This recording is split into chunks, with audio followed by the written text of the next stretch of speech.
Hello everybody, welcome to G4G. It is Napalm Dawn.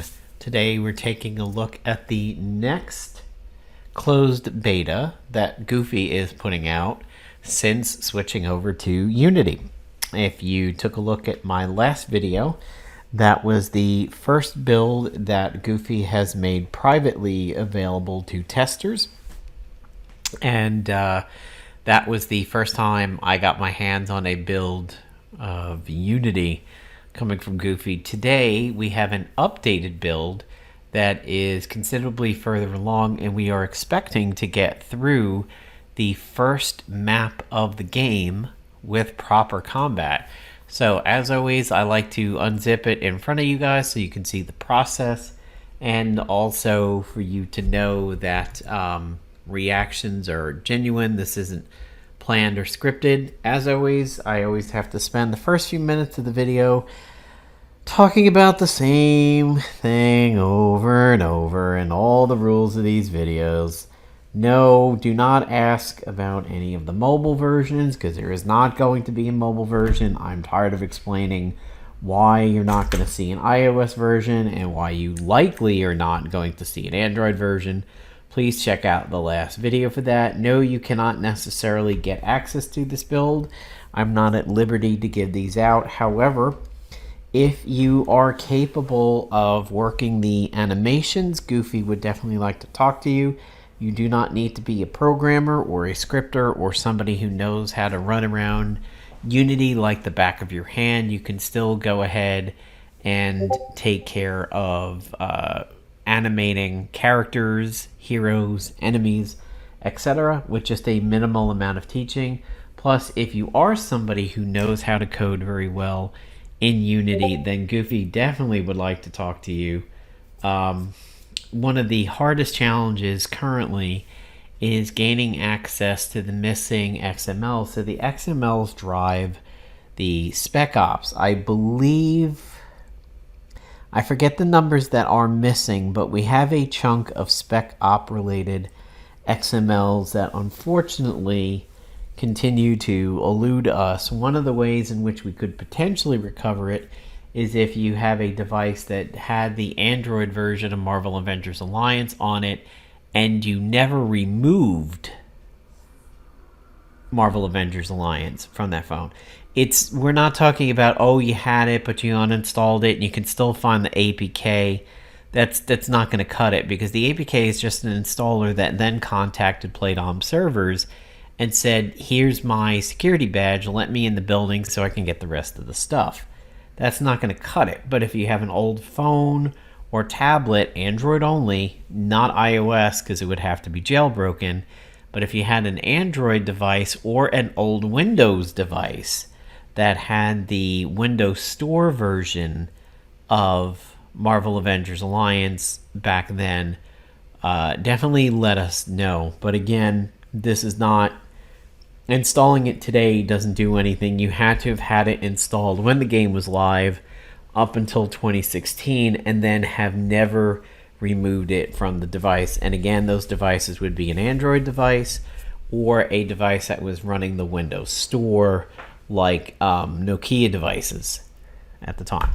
But other than that, we are not going to discuss ETA, we are not going to discuss mobile versions, and we are not discussing you getting your grubby little hands on these betas unless you are part of the testing team, to which you would want to contact Bridget Rocks or Goofy over on the Discord channel. So here we go. Here is closed beta 2. Let's see. That is the same folder. I don't want to overwrite. Yeah, actually, I will. Let's do this. We will delete the one that I used in the last video because I still have it zipped up. And we will just take this one. So the zip application you see me using in these videos is 7-Zip. It is freeware. You can go out and get it.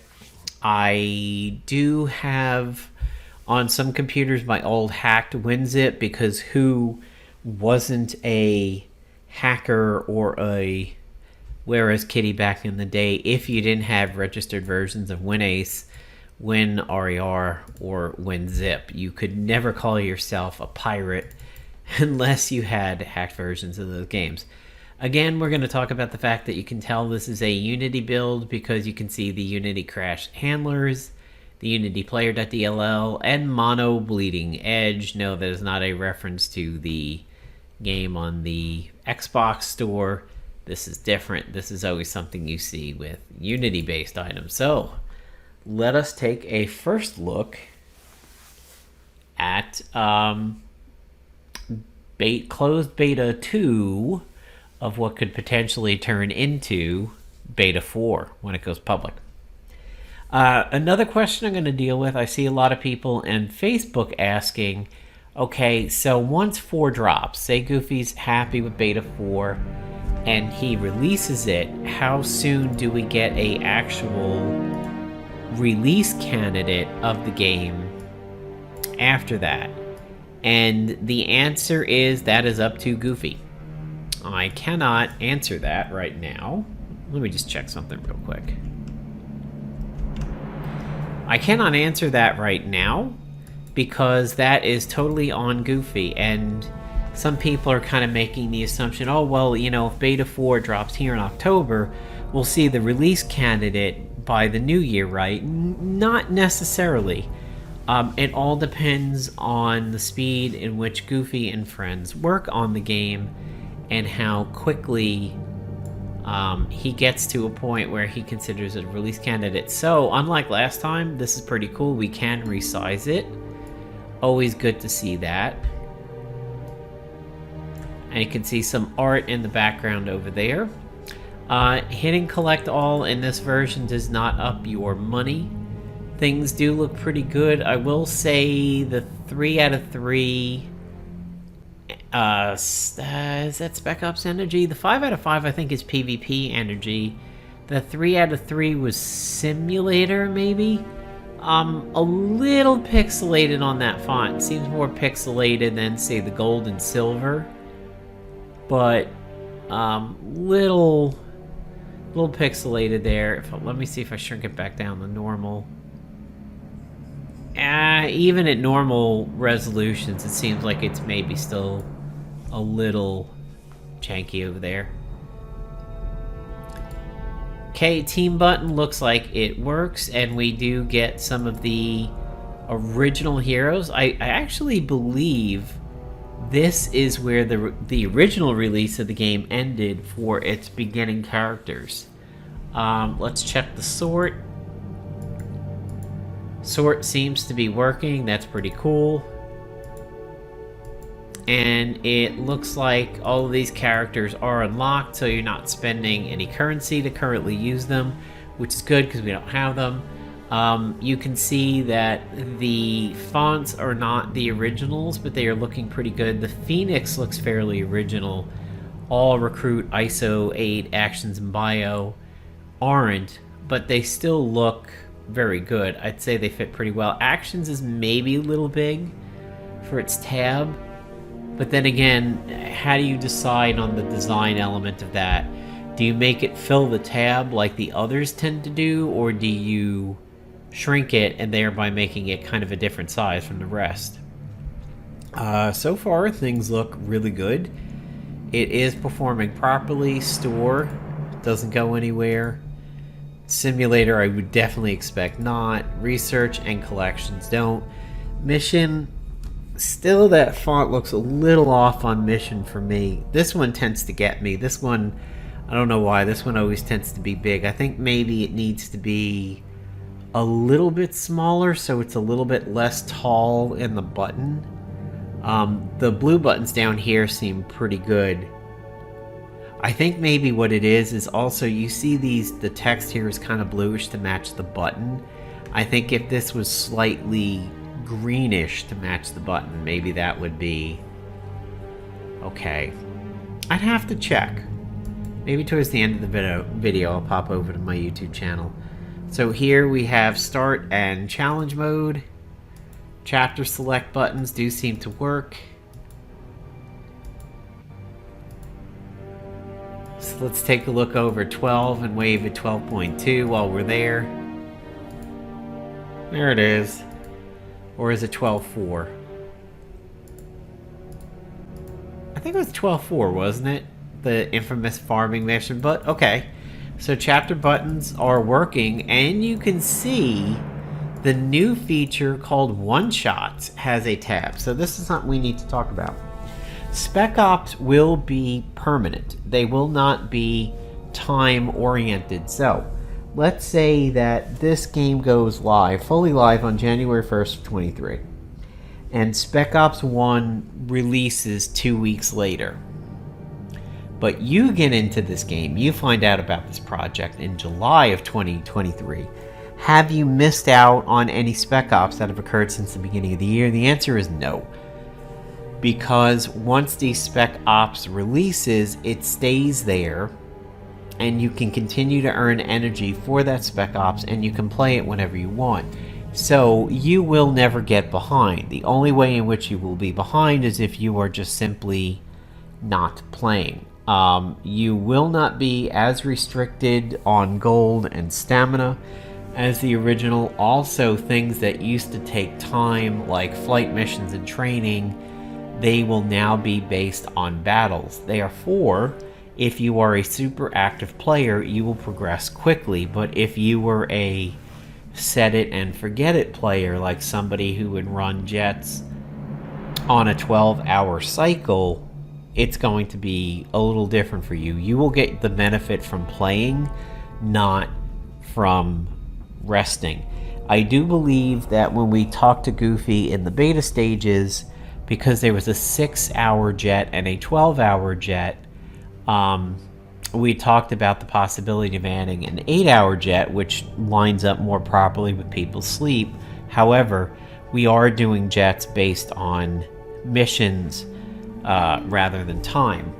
I think what would be a fun feature is if Goofy could give you the choice to do time or missions, mostly because I see the benefit to both worlds. Like, if you're actively playing, why not set somebody to train over missions, or why not run a jet over missions? However, one of the good things about the original is you could do things while you slept, or like while you were at work if you didn't have access to the game.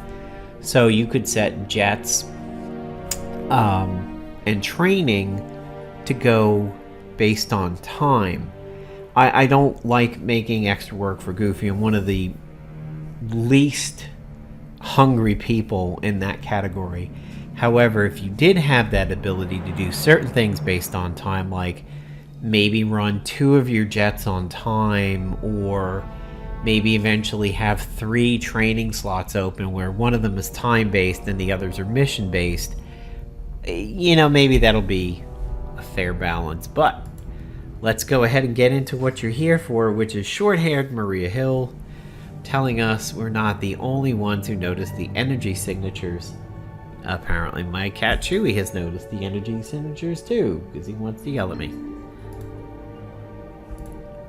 Alright, so this is going to be a test of the mission path of Mission 1. This time Goofy Troll's at 233, so we should see some stronger combat here. Let's see if we can take away the agent. This will be interesting if we can. No, so that check is back in the game.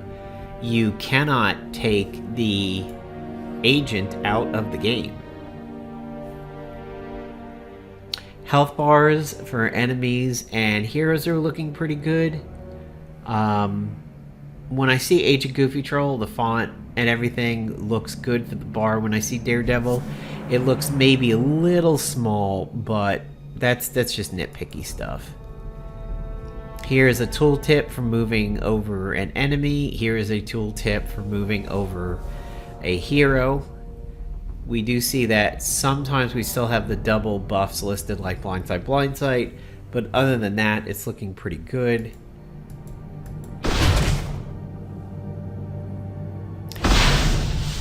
Picking an ability, your character jumps to the enemy, and on a crit, the number swells. Still have the massive tooltips going on over here. I think I will use the... forget which gun is this. I think it is the Screaming Eagle. Yes. So the crit swells pretty nicely. Regular damage also, also swells up. It didn't sound like I heard 2 hits there on Black Cat when she swung. Snap Kick was always one of my favorite animations in the day, especially for a ooh, an overkill. Well, that's cool to see.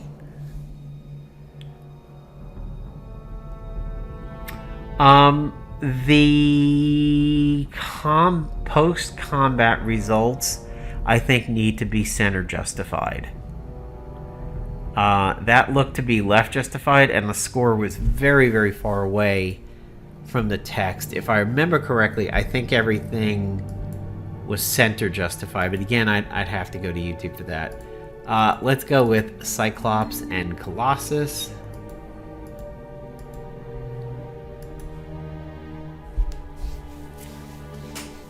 So here's another interesting feature that I thought of. A jukebox. A lot of games have sound test modes. Even World of Warcraft has got some jukebox mods. That could be interesting if Goofy can code into the game.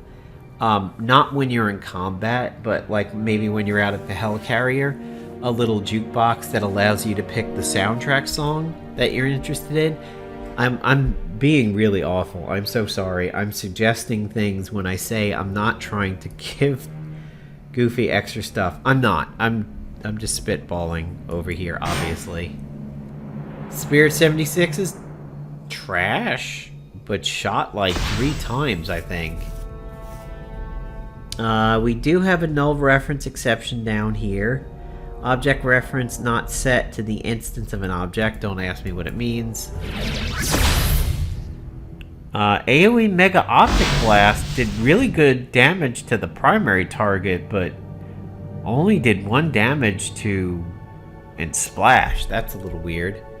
Alright, let's have Colossus. That AoE was good. Very different damage numbers there, but that was a little more what we expected.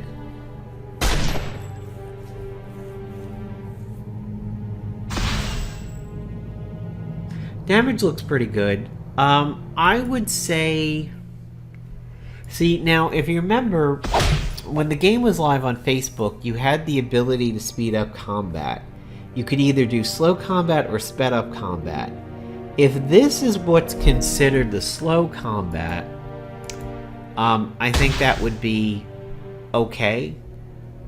If we could speed up the font scroll of the damage, it'd be a little bit better. Yeah, okay. So I wish to see the bonuses hang around longer until I actually clear combat.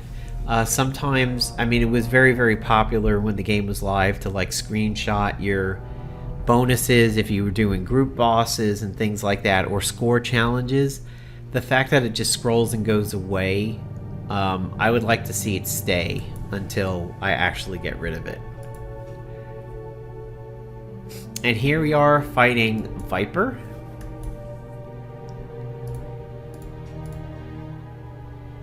She doesn't have a class, so we're good to go there. Let's get Hawkeye in.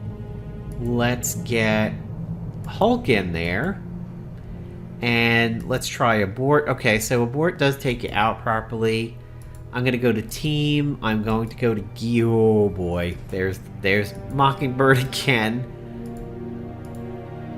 Alright, so look, going to a hero and going to actions looks good. I think this pose for Black Widow is not correct for her idle pose. That doesn't look right to me. Oh, I see what's happening. Instead of the... Okay. They're just freeze frames of them instead of doing their kind of like Street Fighter character select breathing bobble thing. I think once that is back, it'll be fine. Yeah, some of these are just stuck in... Oh, there we go. That's right. Invisible Woman was animated in the last one. Some of them are just stuck, frozen in part of their idle animations over here, and it looks weird. Like, Luke Cage looks good. Hulk doesn't. Kitty Pryde doesn't. Mr. Fantastic does. Captain Marvel does look pretty good. Nightcrawler looks solid. Jean and Invisible Woman are animated. Spider-Man looks like he's about ready to fling a Yu-Gi-Oh card across the pitch over there. Now Unstoppable Exodia.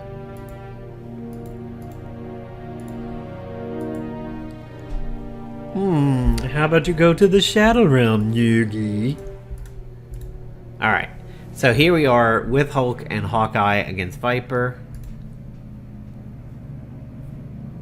Let's see how we do. So we'll try a debuff first. Well, actually, no, that's Trick Out. The debuff is the final one.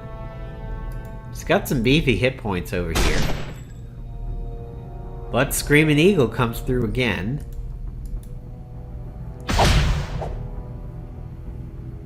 Kind of a weak Rage Punch.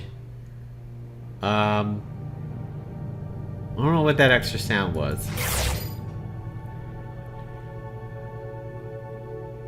Alright, the game did not lock up. I thought it was going to for a second, but we are properly getting a quick action here.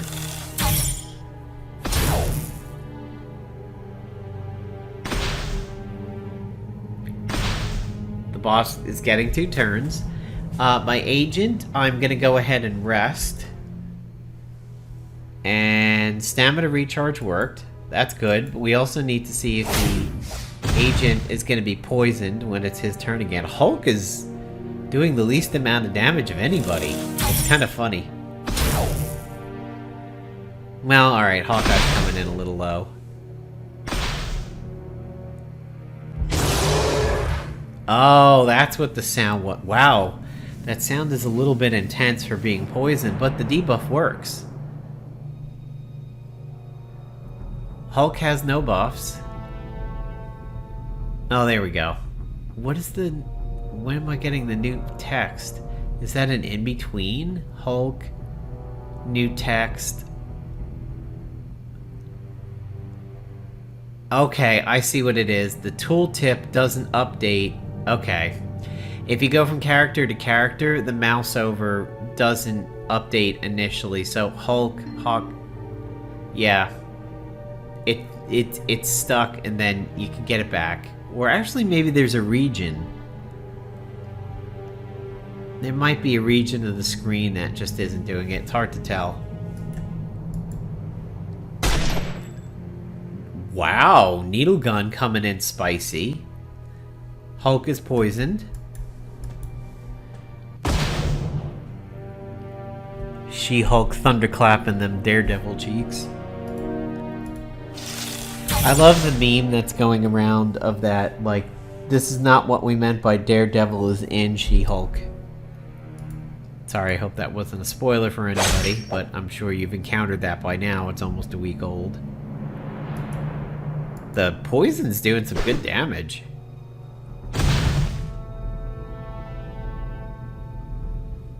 Hawkeye, I'm going to recharge.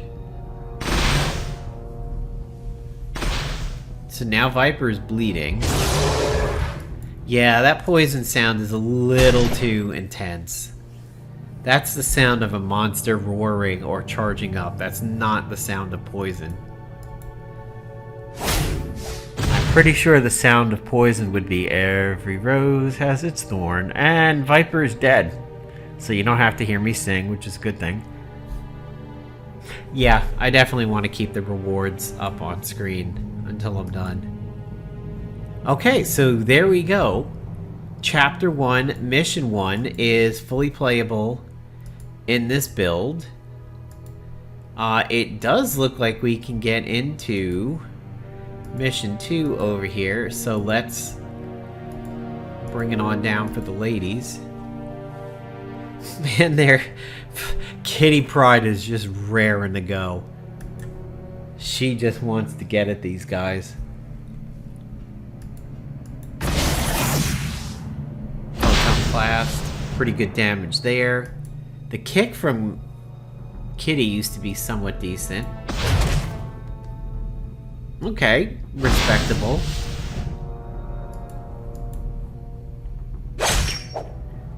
Nice overkill on the agent from the katana. The brawl, I heard 2 hits, but they were spaced very, very close together. It was like ka-bang. If I remember, Captain Marvel was like ka-pang, ka-pang when she hit it. That time it was just ba-bang. Lockheed doing some pretty good damage.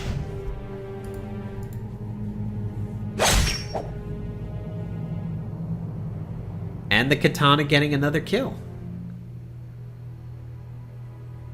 Kitty Pryde was in the Guardians of the Galaxy? Huh. Well, we do have a deploy going on over here. Unfortunately, cannot do a deploy there. Alright, so I'm going to take a look real quick at what the directory structure looks like over here. Mostly because there were some things we could do to the game when the game had its older setup, and I will explain that in just a moment. Resources, game, could be the game save. Let's see. Let's just try something really quick. Oh, nope, that is definitely code. That is assembly. C#. Yeah, okay. So there was something, and I wonder if Goofy will talk about this, because switching over to Unity may highly disrupt quote-unquote Game Shark hacking over here. So what you're looking at here is the codes for gear in the game. You could just straight up give yourself Girl's Best Friend, which was a really fun sword. I actually really liked Girl's Best Friend. But you could give yourself Girl's Best Friend or the Hand of Catgut Sushi, as Pot Kettle Black used to call it back in the day. But you could go into your old directory, you could go into saves, you could edit the player XML. See here, all these things you could modify just by opening them up in Notepad. So you could rename yourself, you could change your gender, you could change your level, your money, and everything like that. And one of the things that you could do was give your agent gear. Now, it's been a really, really long time. It's probably been about a solid year since I've been in this file. So this is your roster. This is whether or not you have heroes recruited, what their costumes are, what level they are. I used to edit this on stream quite frequently when we would do theme days. Like, okay, we're gonna do all bleeders today, and I would give my agent like bleeding gear. There was an area of the file where you could go in there and use the codes that I just showed you to give yourself gear. And the file changed considerably between beta 2 and beta 3. So your first hero was your agent. So you can see here he's level 4. Weapons, there we go.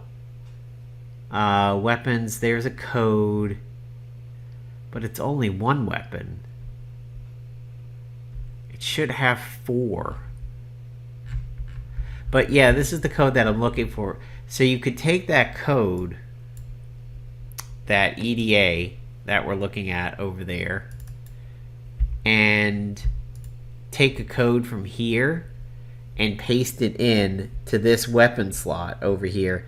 And then that would give yourself the weapon. So if you wanted to give yourself the Rosado 15, you could take the code. You could go down here to weapon. and give yourself it.